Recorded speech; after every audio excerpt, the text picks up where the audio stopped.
Get ready to drop the puck, take a free throw, and step up to the plate. It's time for the Metro East Sports Podcast on lineupmedia.fm.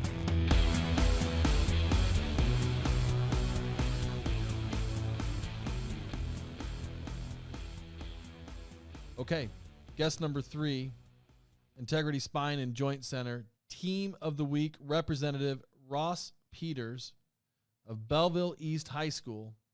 But before I get to Ross, I got to talk about Andy Calloway, who saves me money every month. Andy Calloway of Calloway Home Loans saves me money every single month and will save my family thousands in the long run. How? He refinanced my existing mortgage, and he can do the same for you. Rates are incredibly low, and you want to take advantage of an easy, fast, and affordable way to refinance. They do FHA, VA loans, and ask for the MESP special. If you refinance with Andy, he'll donate $100 to the Metro East High School or junior high team or general athletic fund of your choice. He'll give $100 to Belleville East girls tennis. Send it. If you refinance. He'll give $100 to Metro East Lutheran cross country if you refinance with Andy. Call Andy today at 618-830-3332. Save money and support your favorite team in the Metro East. All right. Welcome to the show, Ross Peters, Belleville East girls tennis coach, and congratulations. You are our first Integrity Spine and Joint Center Team of the Month, and you earned that largely because of your awesome weekend this weekend. Well, thank you for having me. This is a great honor, and it was a great weekend. In Champaign, it was exhausting. The heat was out of control, as it has been all week, and I'm just really proud of our girls. This was the doubles tournament, right? It was basically a sectional format with 2 singles, 2 doubles, but all the ones stayed with the ones. It was a 1-2 and then a 1-2 doubles. Yeah. Oh, see, I thought, okay, cool. Yeah. And it was a close finish for you guys, just by a half point. Indeed. Over who got second? Wheaton Warrenville South took second place. Yeah. It came down to the wire. We had 4 matches out there, a couple first place matches, couple third places, and we needed every point. Continue to tell the girls, hey, I'm not sure if your match is going to be the one we need for sure, but it could very well be, and they seemed to respond to that. It was good to see them respond to the pressure, and we won 3 out of 4 of those last matches. So you told them a chance. You told them. Yeah, I think certain players you can tell, and certain players you can't. In this case, it wasn't like any one of them was out there by themselves. They were all playing together, but I just wanted them to feel like we could get some momentum. If that first one fell, we could keep it going, and that's what happened. You're an amazing coach. Oh, stop. Way to go. See, I've known you since you were a high school player playing at Belleville East. Yeah. So I've always liked you. I've always thought you were a good competitor and a good kid. Thanks. And now you're a fine tennis coach. How many years have you been at Belleville East coaching? Oh, this is actually kind of a milestone year. This is my 10th year as the head coach of the girls. Previous to that, I was Dan Scare with the boys. I was his assistant for 5 years, and that's how I kind of got my foot in the door at Belleville East. So this is my 15th year of coaching. Wow. I know, right? You don't seem that old. You seem like you're 22 years old to me. So what have you learned over that 15 years? I've learned a lot. It's about definitely approaching the player. With the boys coming from those first 5 years transitioning to the girls, that was a huge change. The differences there. You could go on all day, and it took me several years to really figure it out, and I don't know if I still have. But coming to terms with, I think I might have found my niche here with the girls. I really do enjoy just the atmosphere and the vibe and the silliness and the fun that they bring. Boys, they've got an upside too with the competitiveness that I enjoy. But as far as the girls go, I really enjoy myself. I've talked to a lot of people lately. Greg Nolhoff comes to mind from O'Fallon High School, doing a great job with their basketball team. That I think, a guy that I think is a good coach, and will tell you, I'm really having fun coaching girls right now, and I like coaching both. Yeah, I like being able to do both. So, yeah, and you coach both seasons. So the differences. Subtle things that motivate each of them. But I tell you what, with girls, if you can appeal to them kind of emotionally and get on their side as far as getting them on the team aspect and wanting them to kind of do it for bigger than themselves, once they get it in their minds, they are unstoppable. Yeah. That's true. I think that every girls' team though is different though too. You know, I've had some girls' teams that really wanted to buy into the team thing, and other girls' teams maybe that wasn't their thing. They were focused on other things, maybe a little bit more. Talk about your team this year. 4 great seniors: Mia, Brody, Joanna, and Reese. What are they bringing to the team? Well, first of all, it's great to have this amount of seniors. It's been several years since we had, honestly, more than one. So to have 4 in a year is great, you know, and they're all within the top 8. And so they're all contributors to varsity. Me and Brody would have made it to state last year if we had a state tournament. I guess I should say they did make it to state. They just didn't get the opportunity to play. Right. That's how I put it too. Like, if you got to the semis and you were a state qualifier, 100%. I would say you were a state qualifier. Yeah, and I tell them all the time, you know, your state qualifiers, nothing's been taken away from you because you didn't get to actually play up in Chicago. Yeah, and good staff too. Kevin Picard and Dave Spitzy helping out again. Yeah, 2 awesome guys. Brody, that's our grandpa, actually, one of the seniors. Kevin. I'm sorry, Kevin is Brody's grandpa, one of the seniors on the team, and right. So he's been part of the program even before she kind of came along. But I think he knew that he wanted to be a closer role, so the timing was good for him. And retired guy that brings a lot of energy, positivity to the team, and he's my right-hand man. And another retired guy that you've got on your staff is the incomparable Dave Spitzy. Yeah, Dave is the unofficial patron saint of patience, because he takes care of all of our beginners, and the veracity that he has every day. He's a marathon runner guy and a very motivating type of personality, and he brings it.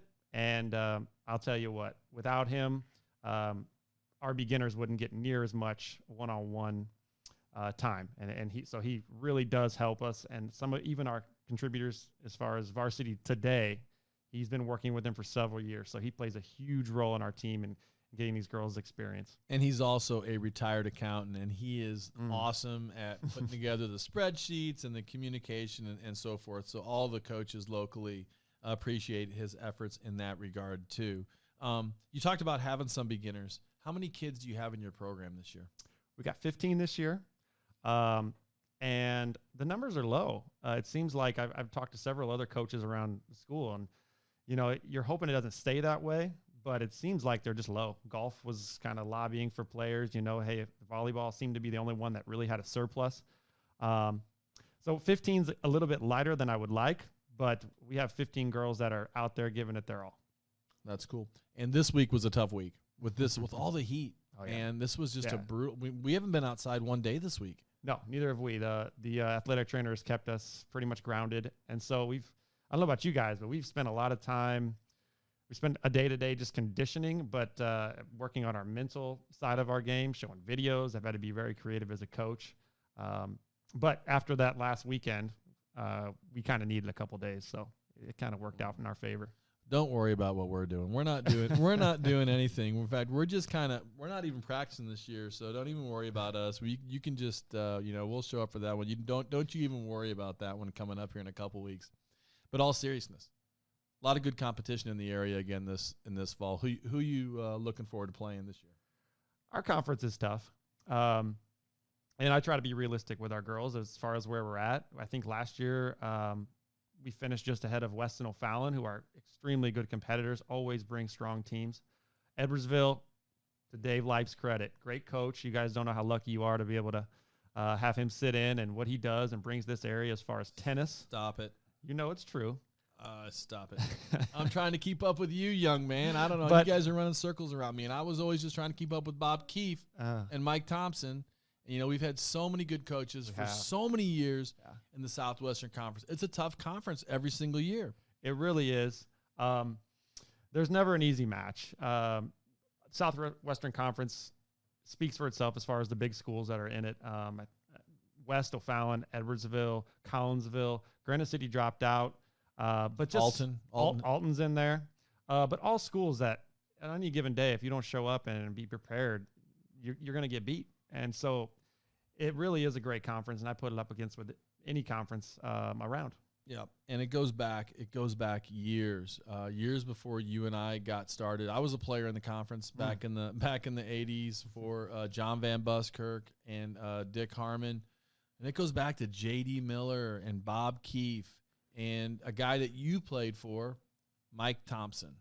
Yeah, Mike Thompson is a staple as far as Belleville East tennis. He was 30-plus years guy that started and finished both girls and boys tennis. And anybody that's ever played tennis in this area has a Mike Thompson impression. And just a great guy that has been around a long time. And, in fact, we have his granddaughter on the team who came out as a junior, and she's making big strides. I think she kind of got into band early on, and she decided, you know what, maybe Grandpa was up to something. I'm going to give this sport a try. And she's come out, brought a new energy to the team, and we're happy to have her.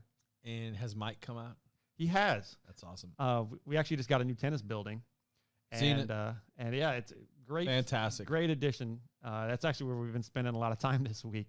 But got a new tennis building, and he was just thrilled just to be able to see it. And I think he was in awe a little bit, and maybe a little bit jealous that he didn't have it, to be honest. But yeah, he still comes out from time to time, and it's great to see him. He doesn't look like he's aged a bit. Hasn't changed a bit either.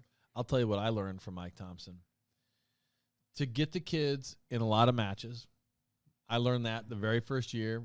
I asked him, I picked his brain. He told me lots of things. That was one of the things he taught me. And another thing he taught me was he was a tough competitor. And he taught me how to be prepared for a seating meeting and how to stick up for my kids and also how to be enthusiastic for my players during a match. Mike was a great in-match coach if just by being supportive of his kids. And he and Bob Keefe both and Bob Kaiser, all three of those coaches were always in their players' corners and cheering for their players. And he was tough to coach against because he was a great coach. Yeah. So I have a lot of respect for Mike Thompson, and we definitely battled. We definitely battled, which any two competitive coaches are going to do. Competitive coaches in every sport are going to battle. But at the end of his career and at the end of the day, which is a saying I hate, but at the end of every match, I always had a lot of respect for Mike Thompson, and I still do. And I'm elated to hear that his granddaughter is on the team. Yeah, yeah. I mean, like you said, I can remember Coach Keefe, when I got into coaching, he was kind of getting out, and Coach Thompson, I was lucky enough that my junior year was his last year as a head coach.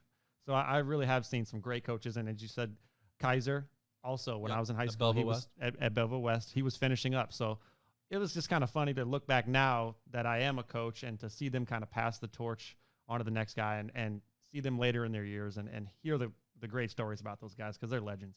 Yeah, and we're not mentioning all the coaches. So many great ones. So many great stories. For me, going back to 1994 when I first started coaching tennis in the area, and at the time we were not in the Southwestern Conference. I don't know if you know that, but we were in the South 7 with O'Fallon and Centralia and Carbondale and Marion, I think, when I started. And then we joined the Southwestern Conference maybe like the second or third year that I was here. So it wasn't always Southwestern Conference. The Edwardsville was in the Southwestern Conference way back in the day, got out of it, and then got back into it. Let's talk about you for a second. All day long, your real job before you go to tennis practice this fall with the girls is? So I teach PE and I teach health at Belleville East, and I also teach driver's ed. I get in the car with beginners and started 2 yesterday. I'll start 2 more tomorrow, and that's just a typical day for me. I've been doing that for about 13, 14 years now, just like how I got into coaching, about the same amount of time. And to be honest, I look back and I think, man, I made a really good decision in college getting into this field and especially this subject. It just fits me, and I do enjoy it, especially the health aspect as well. I'm passionate about health and being able to teach kids at an early age, just things that will help them hopefully later in life is something that I really enjoy doing. I think that PE is one of the most underrated topics because if you teach a kid how to eat and be healthy now, I mean, it's so important. And you can do that in PE and you can't really do that in the other topics. Well, that's something that I tell the kids and with health and PE, for some things, not everyone's going to go into math or go into English, but the rest of their life, they're going to have to focus on their health if they want it to be a quality life and have a good quantity of life. So it's something that sticks with them. And I try to tell them that, and hopefully they're listening, you know. You're a proponent of it. Darn, I'm looking at myself over there. I got to do some more. I got to do some more setups. Okay, what don't people understand about teaching drivers training behind the wheel? You're behind the wheel, right? I'm behind the wheel. And what also don't in the people classroom. understand about it? Just being a teacher. What they don't understand, is that the question? Getting behind the wheel with beginners. What don't people get I'll about? tell you what. And I went to college here in Edwardsville. As I said, I graduated from Belleville East, so I'm local.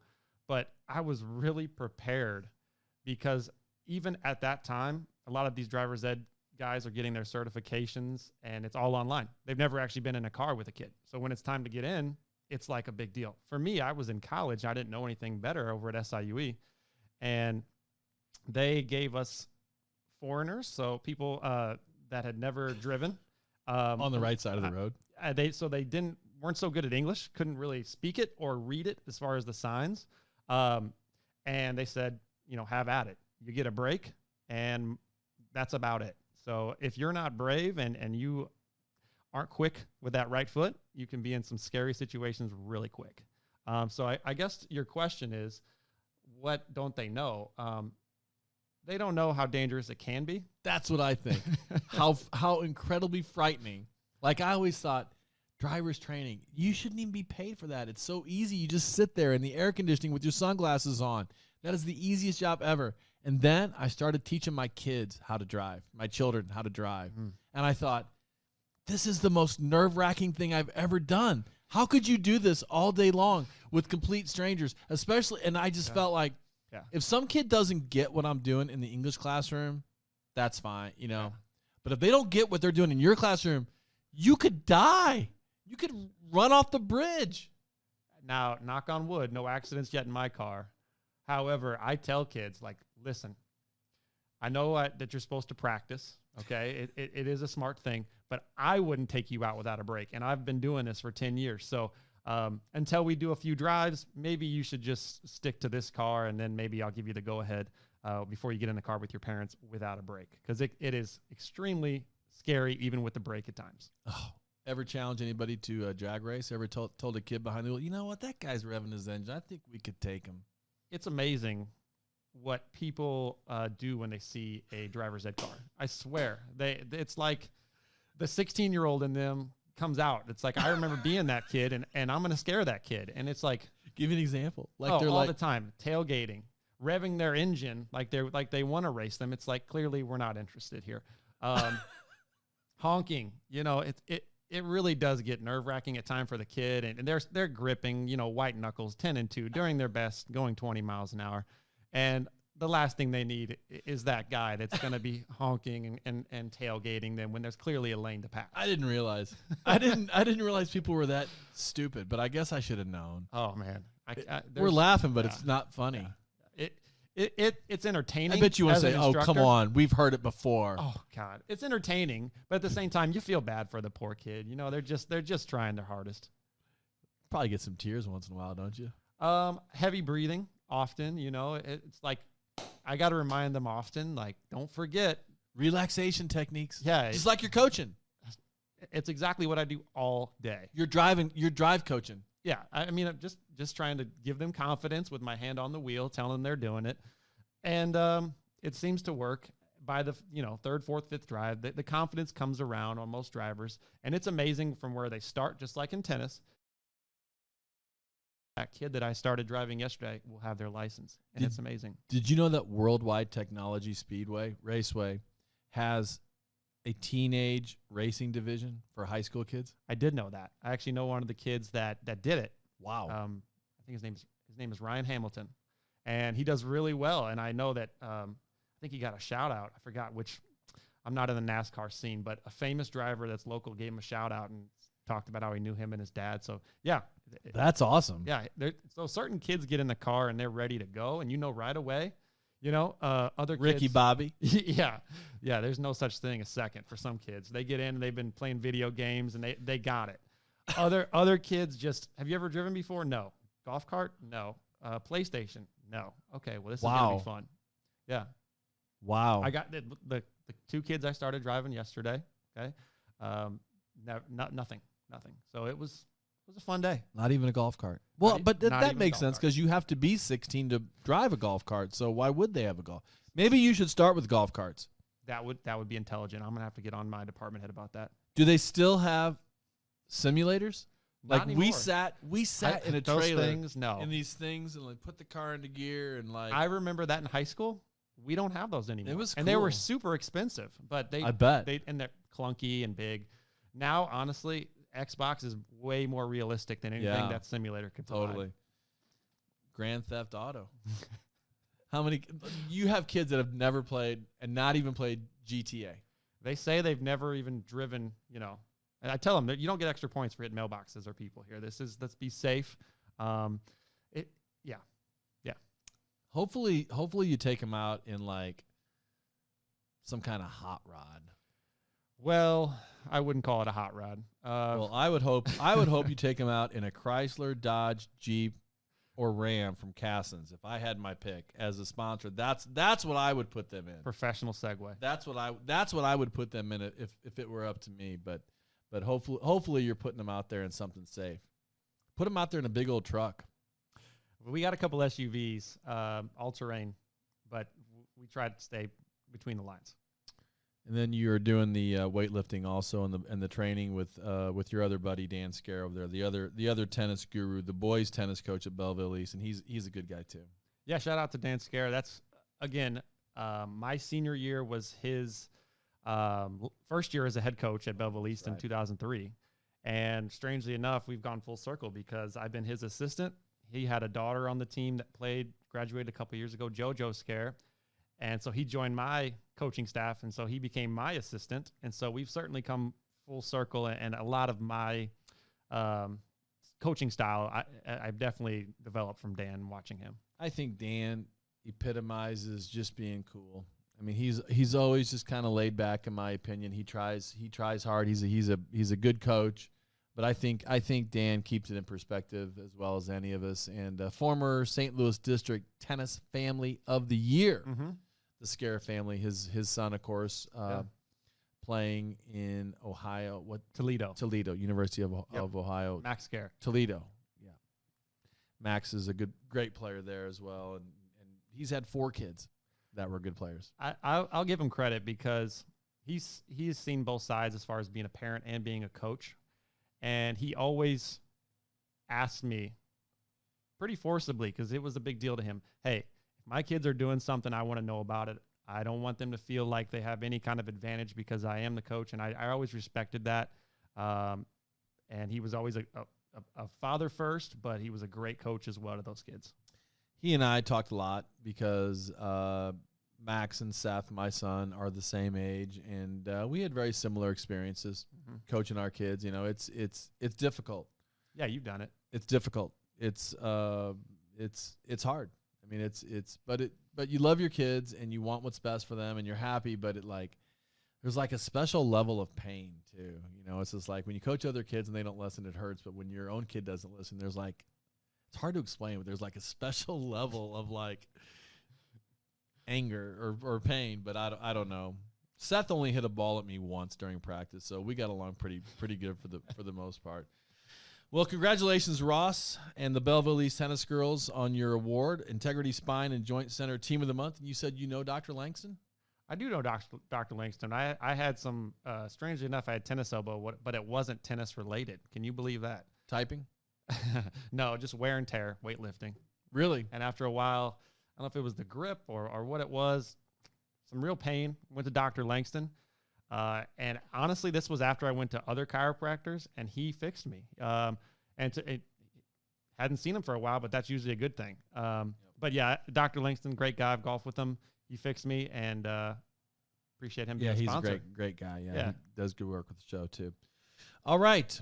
As always, the guests make the show here on the Metro Esports Podcast. Big thanks to Ryan Watts, Gio Patrolak, Brian Mulhall, and Ross Peters. And for partners Callaway Home Loans, Cassens, Chrysler, Dodge, Jeep, and Ram, Keller Williams Marquis, Jeb and Ginger Blasting Game, Integrity Spine and Joint Center, and Front Office Fiduciary Network. Our producers, Brian Kroc and Everett Hicks, and our intern at Zoogie J, Thank you for listening to the Metro East Sports Podcast, talking all things sports in the Metro East.